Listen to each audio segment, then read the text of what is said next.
Thank you, Mr. President. I seek leave to move a motion relating to the death of former Minister and Member of the House of Representatives, the Honourable Dr. Alexander James Jim Forbes, CMG MC. Leave is granted. Senator Cormann.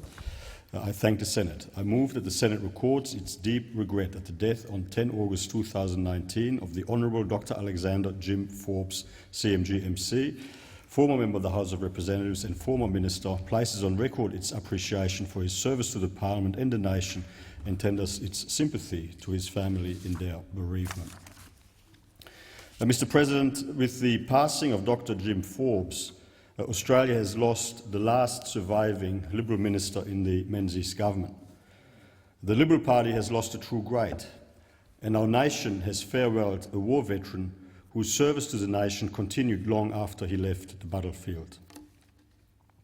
His wife Margaret and their 5 children, Sarah, Emma, Alexander, David and Anna, have laid to rest a loving, caring and remarkable husband, father and man. We share in their loss and mourn with them. In politics, people come and go, governments come and go, but Jim was different. He spanned the decades. His political career was one of longevity, spanning the terms of 5 prime ministers. But his endurance was not confined to political life. Aged 95 at the time of his passing, Jim outlived almost all of his contemporaries. So in this place today, we remember, celebrate and are grateful for Jim's life of service.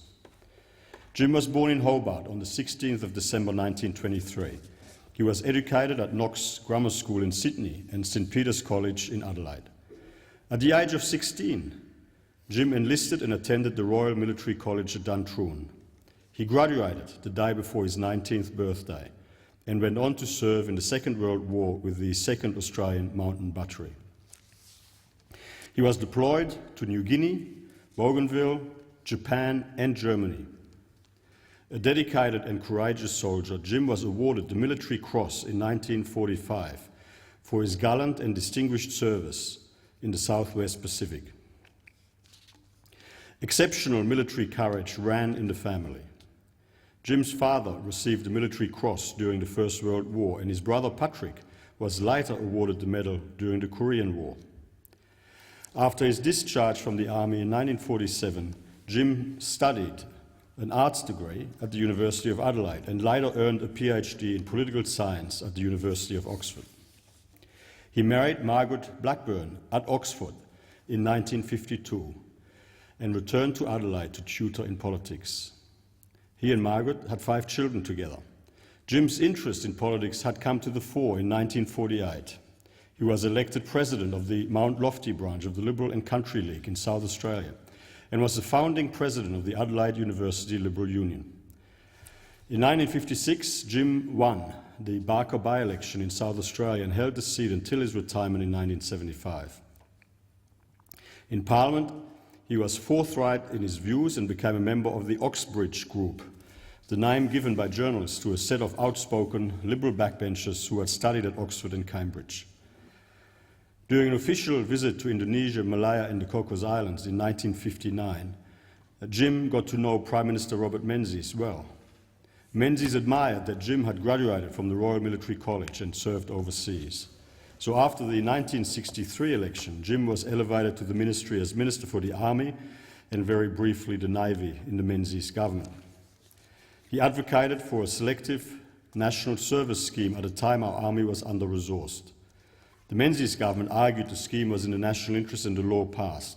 Jim later recalled the scheme not being very popular, but he believed it was a fair system and was prepared to take responsibility for it.